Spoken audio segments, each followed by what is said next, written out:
everybody. My name is Jason, and welcome to my top 15 horror movies. Now, Austin, I don't know Austin's, and he doesn't know mine.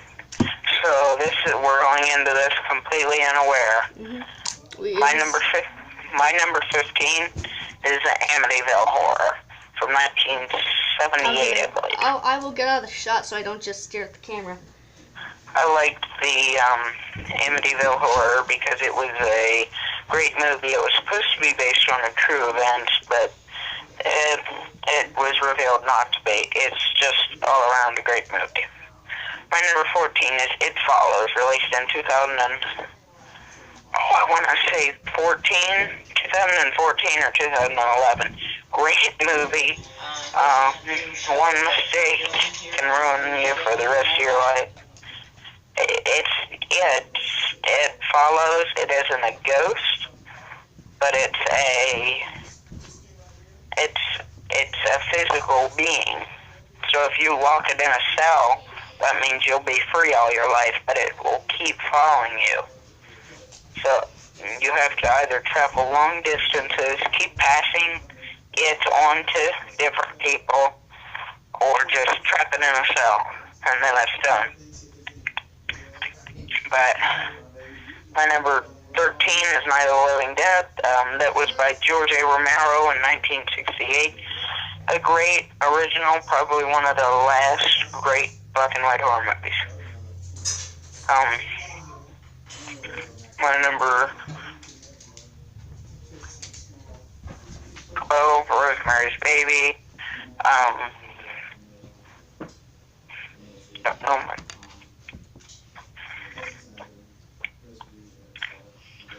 Just a great horror movie all around. I think that Satan's the father. That whole dynamic was used with Devil's Candy this year too. And the top 10 horror movies of this year, everyone's getting them. We did ours. So if you want to look at more, check out Cody Leach, Drum Dums, and Brian Lomax for theirs. Don't know if Almost Sideways did his. See if Cinemassacre did his. And so there's a lot of channels that are doing their top 10 horror movies of the year. But my number 11 is Alien. Alien follows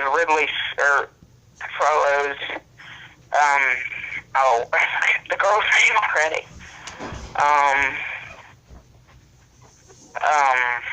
I can't remember the girl's name. Comment it down in the box of comments below. But it follows it's Sigourney Weaver's character, but there's also it was created by Ridley Scott.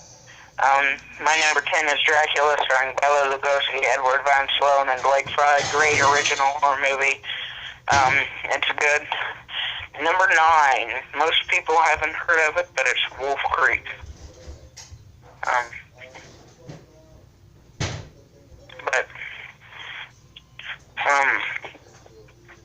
Wolf Creek follows Mick, who's a deranged person, and Wolf Creek, I say this, including parts 1 and 2, he's a very psychotic person in the Australian outback.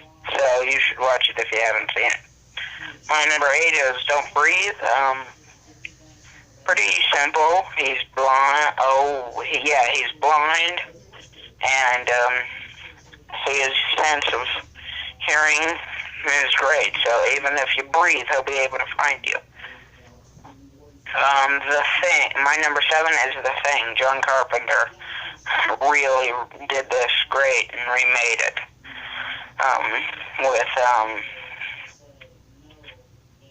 The entire crew was great.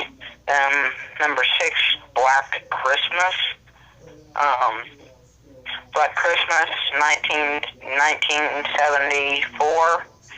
One of the great inventors of the slasher genre, along with Slaughter Hotel, Psycho, and Halloween.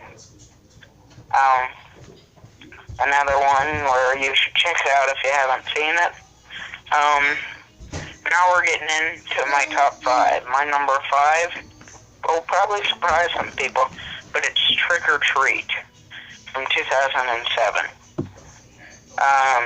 Trick or Treat, I like Sam and the whole aspect of sometimes the comics, and then sometimes it's comic books, sometimes it's not. It's just a whole big mix of different stories that are all tied together by this one kid.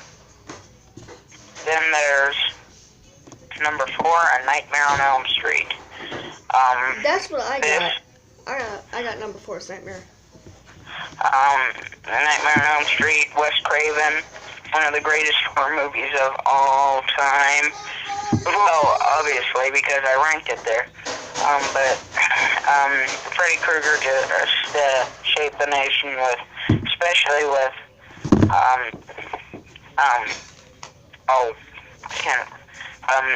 Robert Englund behind the mask, or behind taking on the face, and that's why the Nightmare on Elm Street Robert remake. Englund is one of our major inductees into the Horror Hall of Fame. Stop bringing that up every time we say one of their names. Okay. But Yeah. Robert Englund, he was the face of Freddy Krueger, and that's why throughout the original trilogy they had to keep the same person, because without Robert Englund they couldn't do something new, and that's why the remake sucked, and a couple other things that made the remake suck. And they're talking about making another new one with Kevin Bacon as Freddy Krueger, but I don't think that'll be that good either. My number 3 is American Psycho, and I really love this movie with Patrick Bateman. You really get to see into his sick, twisted, dark mind. And at the end you can't remember, you don't know whether he was just crazy or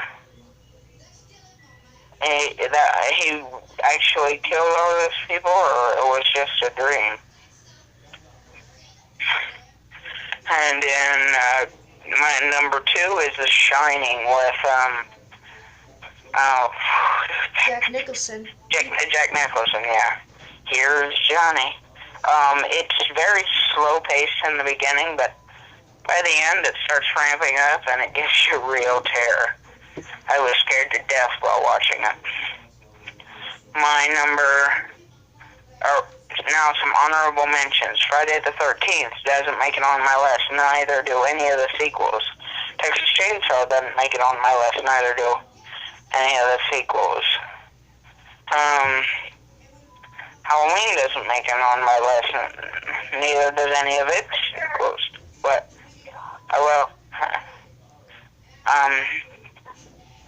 and some more honorable mentions of the other Universals. But without further ado, number 1 is Psycho. I That was got my a chance number 1. to watch this earlier this week.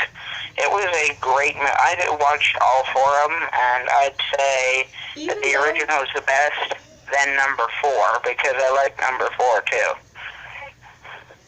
Even though it was made by the master of Thriller, it's considered a horror movie. Those were my top 15 horror movies. See you guys.